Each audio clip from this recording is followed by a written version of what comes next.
ఉండాలండి. మనం 22వ తారీఖు నుంచి వెయిట్ చేస్తున్నాం. చౌదరి గారు కూడా ఆ రోజు ఆ అటాక్ జరిగిన తర్వాత మన సన్నాహాలను చూస్తూ చౌదరి గారు కూడా వచ్చి చెప్పినప్పుడు అత్యధిక మంది తెలుగువారు చౌదరి గారి మాటలను వింటూ ఆ గూస్ బంప్స్ కూడా వచ్చాయి. ఈ క్షణం గురించి మనం ఎదురు చూస్తున్నాం. ఈ రోజు గురించి మనం మాట్లాడుకోవాలి అని ఆ రోజు చౌదరి గారు మాట్లాడిన మాటలను కూడా మనం గుర్తు చేసుకున్నాం. పిఓకే కూడా మన స్వాధీనం అవుతుందని గూస్ బంప్స్ రప్పించే మాటలు చెప్పారు చౌదరి గారు. మీరు ఎక్కువ మంది తెలుగువారు వీక్షించారు కూడా మీరు ఆ రోజు మాట్లాడిన మాటలు.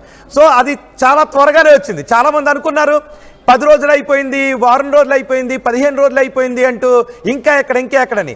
కానీ జనాల్లో ఉన్నటువంటి భావోద్వేగాలతో ప్రభుత్వాలు ఆర్మీ వెళ్ళదు. ఒక వ్యూహాత్మకంగా వెళ్తుంది, శత్రువు అంచనాలకు చిక్కకుండా కొడుతూ ఉంటుంది, కోలుకోలేని దెబ్బ కొడుతుంది. అవునా చౌదరి గారు? అంతేనండి, అబ్సల్యూట్లీ. అందుకని అందరికీ నా నమస్కారం. భారతదేశం మంది, భారత్ మాతా జై, నేషన్ ఫస్ట్, జై హింద్. ఎస్ చౌదరి గారు, ఇప్పుడు అదే దేశం అంతా కూడా ఒక్కసారిగా ఒక నినాదమే చేస్తోంది, జై హింద్, జై భారత్, భారత్ మాతాకి జై అని.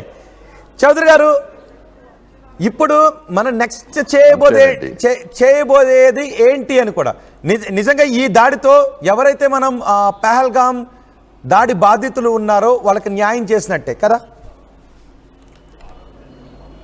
అబ్సల్యూట్లీ అండి. కానీ వాళ్ళకే కాదు, వాళ్ళ ముందలైన విక్టిమ్స్ కూడా ఉన్నారు. అంత యాక్షన్ అప్పుడు తీసుకోలేకపోయాం. ఇప్పుడు వాళ్ళకు కూడా కొంచెం మనశ్శాంతి వచ్చింది. అట్లీస్ట్ మనకు ట్రబుల్ చేసిన వాళ్ళందరి మీద మన గవర్నమెంట్ యాక్షన్ తీసుకుంది. ఇప్పుడు ఇంకా ఏదైనా అయితే దాని మీద కూడా యాక్షన్ తీసుకోవడానికి తయారుగా ఉన్నారు.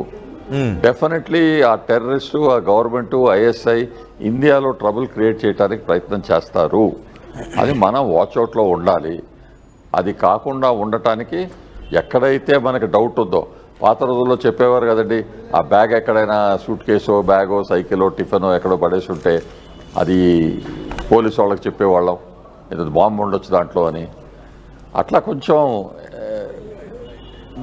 మనం కాన్షియస్ ఉండాలి మన సరౌండింగ్స్ సంగతి. చూసేసి పోలీసు వాళ్ళకి చెప్పండి, వాళ్ళ యాక్షన్ వాళ్ళు తీసుకుంటారు. డౌట్ఫుల్ మనిషి తన మీద అనుమానం ఉంది, అది కూడా చెప్పండి. ఎక్కడైతే రాంగ్ యాక్షన్ జరుగుతున్నాయో, మన చుట్టుపక్కల ఎవరో ట్రైన్ ట్రాక్స్ దగ్గర పోయి ఏం చేస్తాం, ఎందుకు చేస్తున్నాం అక్కడ, నీ పని ఏంటి అక్కడ అని అడగచ్చు. అది కూడా వాళ్ళు ఎక్కడ ఉన్నారో, మన ఫోన్స్ ఉన్నాయి కదండి, ఫోటోగ్రాఫ్ తీసి పోలీస్కి ఇస్తే వాళ్ళే పట్టుకుంటారు. మన జాగ్రత్త కూడా మనం ఉండాలండి. ఎందుకంటే డెఫినెట్లీ వాళ్ళ స్లీపర్ సెల్స్ని యాక్టివేట్ చేసే అవకాశం ఉంది. అది చేస్తే ఇంకా దెబ్బ తగులుద్ది. చేస్తారా లేదా అని కొంచెం ఒక 10% డౌట్ ఉంది. కానీ 90% వాళ్ళు చేస్తారు. వాళ్ళకి ఇంకేమీ చాయిస్ లేదు. మేము మిలిటరీలో యాక్షన్ తీసుకోవటం లేదు, అక్కడ టెర్రరిస్ట్ చేస్తున్నారు, మాకు దాంతో సంబంధం లేదు అనే అవకాశం ఉంటుంది. కాబట్టి అట్లాంటి ప్రయత్నాలు వాళ్ళు చేయొచ్చు. చేయకుండా ఉండటానికి we as a nation must remain together. బహుశా ఇప్పుడు అక్కడ ప్రభుత్వం కొంత భయపడవచ్చు, కానీ ఆ టెర్రరిస్టుల నాయకులు మాత్రం భయపడే అవకాశం లేదు. ఇప్పుడు టెర్రరిస్ట్ నాయకులు ప్రతీకారం తీర్చుకోవాలని అనుకుంటూనే ఉంటారు. ప్రభుత్వం ఈ సమయంలో వద్దు అన్నప్పటికీ వాళ్ళ మధ్య ఒక కోఆర్డినేషన్ కూడా మిస్ అయ్యే అవకాశం ఉంటుందేమో అక్కడ టెర్రరిస్టులకి ప్రభుత్వానికి. ప్రభుత్వం వద్దనే సవాల్ లేదండి. ప్రభుత్వం వద్దంటే వీళ్ళకి డబ్బులు రావు, అక్కడ సెక్యూరిటీ ఉండదు, వాళ్ళని కలిసి చంపేస్తారు. టెర్రరిస్ట్ ప్రభుత్వం కింద ఉంది, ప్రభుత్వం ఆర్మీ అండ్ ఐఎస్ఐ కింద ఉంది. మేము డైరెక్ట్గా వార్ చేసుకునే బదులు ఇండియాలో ట్రబుల్ క్రియేట్ చేస్తే మా మీద అంత ఎఫెక్ట్ కాదు కదా అని అనుకోవచ్చు. That is the step they might do. దానికి మనం కేర్ఫుల్గా ఉండాలి. అది అట్లాంటి యాక్షన్ మొదలుపెట్టిందంటే operation Sindoor pause button play button అయిపోద్ది. కానీ అంతవరకు అవకాశం అంటే ఇంకొక అవకాశం ఇవ్వకుండా ఉండాలి అంటే ఇది ప్లే బటన్లోనే ఉండాలి, అసలు పాజ్ అనేది వద్దు అనే వాళ్ళు కూడా ఉన్నారు చాలామంది. కాదండి, ఇప్పుడు ఐ అగ్రీ, ఒట్టి ఇండియాలో యాక్షన్ అయినప్పుడే ప్లే అవటం కాదు. పాకిస్తాన్ వాళ్ళ టెర్రరిస్ట్ ఇప్పుడు అక్కడి నుంచి పారిపోయి ఉంటారు కదంటే వాళ్ళ సెల్స్, ఎందుకంటే ఇంటెలిజెన్స్ ఇన్ఫర్మేషన్ వచ్చింది ఇండియాకి, ఈ బేస్ని కూడా కొట్టచ్చు అంటే అక్కడి నుంచి వెళ్ళిపోయి ఉంటారు. ఎక్కడికి పోయి ఉంటారు, ఎక్కడ మళ్ళీ కలిసి గ్యాదర్ అవుతున్నారు, ఎక్కడ అవుతున్నారు, అది మనకు తెలిసిపోతే అక్కడ కూడా యాక్షన్ తీసుకుంటాం, అప్పుడు కూడా ప్లే అవుద్ది. కానీ ఈ పరిస్థితుల్లో ఇప్పుడంతా అందరు పారిపోయారు కండి, ఒకళ్ళొకళ్ళు వేరే వేరే దారిలో పోయి ఉంటారు. అప్పుడు అట్లాంటి యాక్షన్లో మనం ఏం చేయలేము. So we have to wait, see what they do. Chaudhary గారు, అంటే ఈ పహల్గామ్ దాడి జరిగిన తర్వాత ఈ 9 స్థావరాలను ఐడెంటిఫై చేయడానికి, ఐడెంటిఫై, ట్రేస్ అండ్ పనిష్, ఈ 3 మాటలు మనం గుర్తుపెట్టుకోవాలి. సో ఐడెంటిఫై చేయడానికి మన వాళ్ళు చేసినటువంటి వర్క్ని ఎలా చూడాలి? 9 చోట్ల ఏకకాలం టప్ టప్ మన కొడితే పాకిస్తాన్ ఉగ్రవాదుల మరణ కేక కూడా వాళ్ళు వినకుండా చనిపోయారు. వాళ్ళందరూ చివరి కేక కూడా వాళ్ళు పెట్టడానికి అవకాశం లేకుండా చచ్చిపోయారు. వెరీ ట్రూ అండి. 42 చోట్ల ఉన్నారు. 42 చోట్లలో ఈ మెయిన్ పీపుల్ ఎక్కడున్నారు? మెయిన్ లీడర్స్ ఈ 9 ప్లాట్స్లో ఉన్నారు. అంత ఇంటెలిజెన్స్ గ్యాదర్ చేసి మనకి టైమింగ్, ఇంటెలిజెన్స్ మనకి ఇన్ఫార్మ్ చేయటం, డెఫినెట్లీ మన ఇంటెలిజెన్స్ ఆపరేటర్స్, ఏజెన్సీస్, రాకి మనం సల్యూట్ చేయాలండి. ఆ ఇన్ఫర్మేషన్ లేకపోతే మనం ఉన్నే అట బ్లాస్టింగ్ చేసుకోవటం అవుద్ది. కరెక్ట్ ఇన్ఫర్మేషన్ తీసుకుని కరెక్ట్ వెపన్స్ యూజ్ చేసి కరెక్ట్ తరీకాగా కొట్టారంటే అది ఆపరేషన్ సింధూర్ ఎఫెక్ట్ అండి. ఇప్పుడు ఆ తతిమా 33 ప్లేసెస్ నుంచి పారిపోయి ఉంటారు కదండి. మళ్ళీ వాళ్ళు ఎక్కడ మళ్ళీ కలుస్తారు, ఎక్కడ ఉంటారు, ఆ ఇన్ఫర్మేషన్ కూడా మనకు వచ్చింది. వచ్చినప్పుడు మళ్ళీ పాజ్ బటన్ని ప్లే బటన్లో పెట్టచ్చు. ఇండియాలో మళ్ళీ యాక్షన్ తీసుకుంటున్నారు అనుకోండి, అప్పుడు ఓపెన్ వార్ అవుద్ది. సో అది ఏమవుద్దో రేపు ఎల్లుండిలో తెలిసిపోద్ది. అంటే నేను ఒక ఈ ఉదయాన్ని మే 2025 మే 7వ తారీఖు ఉదయాన్ని, సూర్యోదయాన్ని ప్రపంచానికి మనం ఆపరేషన్ సింధూర్తో పరిచయం చేశాం. ఇది ఎప్పటికీ గుర్తుండిపోయేది. Right? Correct correct correct. So Chaudhary గారు ఏమన్నారు? తతిమా కంట్రీస్లో టెర్రరిస్ట్ ఉన్నవాళ్ళు కూడా వాళ్ళు కూడా దెబ్బతింటా ఉన్నారు. అందుకే పాకిస్తాన్ కనలేదు. ప్రపంచానికి ఈ సూర్యోదయాన్ని మనం ఆపరేషన్ సింధూర్తో పరిచయం చేసాం ప్రపంచానికి. కరెక్టే, వెరీ గుడ్ థింగ్ అండి. చాలా సంవత్సరాల నుంచి వెయిట్ చేస్తున్నారు. పాకిస్తాన్ మీద టెర్రరిస్ట్ ఉన్నారు, మళ్ళీ ఏం చేయాలి అంటే రెస్ట్రెంట్ అన్నారు. ఏమి చేయొద్దు అంటే మన వాళ్ళు కంట్రోల్ చేసుకుని కూర్చున్నారు. అట్లీస్ట్ ఈ గవర్నమెంట్ వచ్చిన తర్వాత ఊరి స్ట్రైక్ అయింది, బాలకోట్ స్ట్రైక్ అయింది, అండ్ ఇప్పుడు ఆపరేషన్ సింధూర్ అవుతా ఉంది. అది మనం గవర్నమెంట్కి కూడా క్రెడిట్ ఇవ్వాలండి.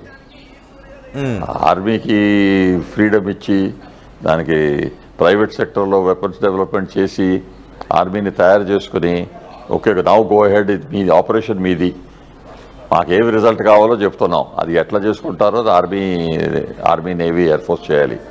అందరూ చీఫ్స్ కలిసి గ్రూప్ లాగా పెట్టుకుని కాంబాట్ గ్రూప్స్ పెట్టుకుని చేస్తున్నారు. ఏముందండి, ఇప్పుడు ప్రస్తుతం ఏంటంటే పిఓకేలో వెళ్ళాలంటే కొన్ని మౌంటైన్ పాసెస్ ఉంటాయి. ఆ మౌంటైన్ పాసెస్లో ఇంకా స్నో ఉంది. దాంట్లో వెళ్ళటానికి అంత ఈజీ కాదు. సో పాకిస్తాన్ రేపే మన చేతుల్లో వచ్చుద్ది అని అనుకోవటం అక్కర్లేదు, కొంచెం టైం పట్టచ్చు. బట్ డెఫినెట్లీ పిఓకే మన చేతుల్లో ఉంటుంది. నిజానికి చౌదరి గారు కండిషన్స్ ఏమవుతుంది చెప్పండి. అది డెఫినెట్లీ కాన్ఫిడెంట్గా చెప్తున్నానండి. PoK will be part of India.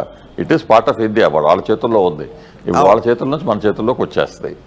అవును, ఈ అందరినీ దాంట్లో ఉన్న పాకిస్తానీస్ ఒక ఆలోచన అండి. ఇప్పుడు చాలా 2 కోట్ల మంది పాకిస్తానీస్ వచ్చి పిఓకేలో కూర్చున్నారు. ఇండియా వచ్చి పిఓకేని తీసుకుంటుంటే మనం కూడా కాశ్మీర్కి వెళ్ళిపోతాము, మన కూడా సపోర్ట్ చేస్తారు, మన జీవితం బాగుంటుంది అని అనుకుంటా వస్తున్నారు. కానీ వాళ్ళు పిఓకే వాళ్ళు కాదు. అవును, వాళ్ళు పాకిస్తానీస్. వాళ్ళలో కొంతమంది జిహాదీస్ ఉంటారు. మనం ఓపెన్గా బోర్డర్ పెట్టేసామంటే మన ప్రాబ్లమ్స్ వస్తాయి. అది మనం గవర్నమెంట్ మిలిటరీకి అప్పచెప్పాలి, ఎట్లా ఇది కంట్రోల్ చేయాలి. పాకిస్తాన్ వాళ్ళు పాకిస్తానీసు, పిఓకే వాళ్ళు నిజంగా కాశ్మీరీసు, వాళ్ళని ఎట్లా సపరేట్ చేయాలి, ఏం చేయాలి, ఎంత తొందరగా చేయగలుగుతాము, అది మనం గవర్నమెంట్కి వదిలిపెట్టాలి. Government and military. నిజానికి ఆపరేషన్ పాకిస్తాన్ బలాన్ని చౌదరి గారు, ఈ ఆపరేషన్ పాకిస్తాన్ టెర్రరిస్టులను కొట్టడమే కాదు, పాకిస్తాన్ బలాన్ని అంచనా వేయడానికి కూడా మనకు ఒక టెస్ట్ కింద ఉపయోగపడుద్దేమో ఇది. రైట్? టెస్ట్ ఏముందండి, యాక్షన్ అయిపోతా ఉంది. వాళ్ళ బలం ఏముందండి. ఇప్పుడు బలూచిస్తాన్ పోతుంది, పఖ్తూనిస్తాన్ పోయింది, పిఓకే పోతుంది, సింధ్లో గొడవ జరుగుతుంది. కరాచీ అండ్ సింధ్ ఏరియాలో 1 పోర్ట్, హార్బర్ పోర్ట్ ఉంది, అక్కడ కూడా గొడవలు జరుగుతున్నాయి. ఇక పాకిస్తాన్లో ఏముందండి, కొంచెం పంజాబా, అక్కడ కూడా ట్రబుల్ కదా, వాటర్ లేదు కదా. సో పాకిస్తాన్కి ఉన్న సపోర్ట్లు ఒక కుర్చీ ఉంటుందండి, నేను 4 కాళ్ళు కట్ చేస్తూ ఉంటుంటే ఆ కుర్చీ ఏమైపోతుంది? పంజాబ్ ప్రావిన్స్, ఖైబర్ పఖ్తూన్ఖ్వా ఈ రెండే ఉంటాయంటారా? ఇంకా Khyber Pakhtun province already announce their freedom కదండి, పఖ్తూనిస్తాన్. ఓకే, కొంతవరకు Khyber will come into Gilgit Baltistan area, అది మనకు వచ్చేస్తుంది. అవును, గిల్గిట్. అది definitely Pakistan is going to break up అండి. డెఫినెట్లీ పాకిస్తాన్ వాళ్ళ స్ట్రెంత్ లేదు అని మన అందరికీ రుజువైంది, ప్రపంచానికి రుజువైంది. ఈ టెర్రరిస్టు ఎందుకంటే కార్నర్డ్ ర్యాట్ అంటారు చూడండి, మీరు ఎలుకను పట్టుకోవడానికి గదిలో ఒక కర్ర పెట్టుకొని కొడతా పోతా ఉంటుంటే ఒక బాల్లో తోలుతారు, అప్పుడే నాకు బతకటానికే ఛాన్స్ లేదు, ఏం చేయాలి అని అప్పుడు చెప్పి రెస్పాండ్ అవుతారు. అట్లాంటి రెస్పాండ్ రాకముందలే కొంచెం టెర్రరిస్ట్ ఆపరేషన్స్ ఇన్ ఇండియా చేయగలుగుతారేమో, అది కూడా స్లీపర్ సెల్స్ ఏదైనా యాక్షన్లోకి వస్తే. కానీ వాళ్ళకి డబ్బులు చేరట్లేదు ఇప్పుడు, ముందల నుంచే డబ్బులు ఉన్నాయా కొంతమంది దగ్గర, వెపన్స్ ఉన్నాయా, ఇవన్నీ మన intelligence team, local public, local police వాళ్ళని ఐడెంటిఫై చేసి పట్టుకోవాలి, మన ఇండియాలో పట్టుకోవాలి. అవును, వాళ్ళకి ఆ ఛాన్స్ ఇవ్వకూడదు చేయటానికి. కరెక్ట్. లోకల్ పోలీసులు కూడా చాలా అలర్ట్ గా ఉండాలి, రాష్ట్రాల పోలీసులు కూడా చాలా లా అండ్ ఆర్డర్ చాలా అలర్ట్ గా ఉండాలి. పోలీస్ డెఫినెట్లీ అలర్ట్గా ఉంటారండి, హోమ్ మినిస్టర్ గారు చెప్పుంటారు వాళ్ళకి. మన పబ్లిక్ కూడా అలర్ట్గా ఉండారు, అది మీలాంటి ఛానల్స్తో వాళ్ళ చెప్పాలి. అవును, ఎందుకంటే ఇది పర్వాలేదు ఏదవుదో చూద్దాంలే అని అనుకుంటాం యాటిట్యూడ్ కాదు. డెఫినెట్లీ మన దేశంలో ఇట్లాంటి వాళ్ళు కొంతమంది ఏమనుకుంటారంటే దీని గురించి పదే పదే చెప్తూ ఉన్నప్పుడు ఏంటి పదే చెప్తూ ఉన్నారని అనుకుంటూ ఉంటారు కామెంట్స్. నిజమే, దీని గురించి పదే చెప్పుకోవాల్సిన అవసరం ఉంది. పదే చెప్పుకున్నప్పుడే మనకి ఆ అలర్ట్నెస్ వస్తుంది, ఆ అవేర్నెస్ వస్తుంది. ఖచ్చితంగా పదే చెప్పుకోవాల్సిందే కాదంటారా మీరు అన్నట్టు? మన చుట్టుపక్కల పరిస్థితులు ఎట్లున్నాయో అని దాని మీద కాన్షియస్నెస్ తెలియాలి, మనం అవేర్గా ఉండాలి. అది తెలుసుకుని ఎక్కడైనా అనుమానం వస్తే అథారిటీస్కి చెప్పండి, వాళ్ళు యాక్షన్ తీసుకుంటారు కదా. మిమ్మల్ని యాక్షన్ తీసుకోమంటట్లేదు, మీరు వాళ్ళకి ఇన్ఫార్మ్ చేయండి. వాళ్ళ ఐజ్ అండ్ ఇయర్స్ లాగా ఉండాలి మీరు, అట్లా చేస్తే కానీ మన కంట్రీ సేఫ్గా ఉండదు. అవును చౌదరి గారు, ఇప్పుడు ఈ మసూద్ అజార్, హఫీజ్ సయీద్ చచ్చిపోయారు ఎల్లు అనే వార్తలు వస్తున్నాయి, కానీ పాకిస్తాన్ ఇంకా ధృవీకరించట్లేదు. కొన్ని ఫొటోస్ వస్తున్నాయి. నిజంగా చచ్చిపోతే ఓకే, పీడ విరగడైంది. ఒకవేళ చచ్చిపోతే ఏంటి, చచ్చిపోకపోతే ఏంటి? చావలేదు, బతికి ఉన్నారనుకుందాం. ఈ దాడుల తర్వాత వాళ్ళ పరిస్థితి ఏంటి? ఒకవేళ చచ్చిపోతే పాకిస్తాన్లో పరిస్థితి ఏంటి? ఇమీడియట్గా okay, let us take both the options అండి. చచ్చిపోయారు అనుకోండి, నెక్స్ట్ లెవెల్ వాళ్ళు ఉంటారు, వాళ్ళకు కొంచెం టైం పట్టుద్ది ఎక్కడంటే ఏంటి కనుక్కోవటానికి, దాని మీద యాక్ట్ చేయడానికి. అందుకని చచ్చిపోయారు అనుకోండి, that is not much of a rush. చచ్చిపోలేదనుకోండి, లేకపోతే వాళ్ళ సెకండ్ ఇన్ కమాండ్ వాళ్ళు ఉంటారు కదా, నెక్స్ట్ లీడరు, వాళ్ళు కూడా సీనియర్స్గా ఉన్నారనుకోండి, వాళ్ళకి అవేర్నెస్ ఉంటుంది ఇండియాలో ఎక్కడ స్లీపర్ సెల్స్ ఉన్నారు, ఆ స్లీపర్ సెల్ యాక్టివేట్ చేయడానికి మనం ఏం పాస్వర్డ్ పంపించాలి, ఏం చేయాలి, ఎట్లా చేయాలి, వాళ్ళకి ఏమేం చేయాలి, అక్కడ ఇండియాలో మీరు ఏం చేయాలి అని వాళ్ళకి చెప్పాలి కదా. ఆ లక్ష్య చెప్పడానికి ఎవరో లీడర్ ఉండాలి కదా. ఆ టెర్రరిస్ట్ లీడర్స్ ఓన్లీ టాప్ లెవెలే కాదు, నెక్స్ట్ లెవెల్ కూడా ఉండాలి. అట్లాంటి ఇన్ఫర్మేషన్ పెట్టి అది చేయాలి అంటే Pakistan military and ISI go head అని చెప్పి వాళ్ళకి సపోర్ట్ ఇవ్వాలి. అట్లా చేస్తే వన్ స్టెప్ అండి, అప్పుడు ఆపరేషన్ సింధూర్ కంటిన్యూ అవుతుంది. ఆపరేషన్ సింధూర్ మీరు అట్లా చేయటం మొదలు పెట్టారంటే India will go into another step అండి. నెక్స్ట్ ఆపరేషన్ పాకిస్తాన్ ముర్దాబాద్. కరెక్ట్. చౌదరి గారు, నేను మీ దగ్గరికి వస్తాను ఒక 2 నిమిషాల్లో. ఒక విజువల్స్ చూసిన తర్వాత మళ్ళీ చౌదరి గారితో మనం మాట్లాడదాం. ఒకసారి మీరు RTV స్క్రీన్ పైన చూస్తున్నారు ఆపరేషన్ సింధూర్. ఈరోజు మనం ప్రపంచానికి ఈ సూర్యోదయాన్ని ఆపరేషన్ సింధూర్తో మనం పరిచయం చేశాం. ప్రపంచానికే ఈ సూర్యోదయాన్ని మనం ఆపరేషన్ సింధూర్తో పరిచయం చేశాం. జై భారత్, భారత్ మాతాకి జై. ప్రపంచం ఇప్పుడు భారతదేశానికి ధన్యవాదాలు చెప్పుకోవాల్సిన పరిస్థితి. ఉగ్రవాదులను సప్లై చేస్తున్నటువంటి దేశం పాకిస్తాన్. ఈ పాకిస్తాన్లో ఉన్న ఉగ్రవాద శిబిరాలు 9 ఉగ్రవాద శిబిరాలను మనం నేలమట్టం చేసేసాం. 9 ఉగ్రవాద శిబిరాలను నేలమట్టం చేయడం అంటే మామూలు విషయం కాదది. అందుకే ప్రపంచానికి మనం ఈ సూర్యోదయాన్ని ఆపరేషన్ సింధూర్తో మనం పరిచయం చేశాం. ప్రపంచం మొత్తం భారతదేశానికి ధన్యవాదాలు చెప్పుకోవాల్సిన రోజు ఈరోజు. మొత్తం మనం 9 చోట్ల ఉగ్రవాద శిబిరాలపై మనం చేసిన దాడులను ఆర్టీవీ స్క్రీన్ పైన మనం చూడొచ్చు. అందులో పాకిస్తాన్ భూభాగం లోపలికి వెళ్ళి మరి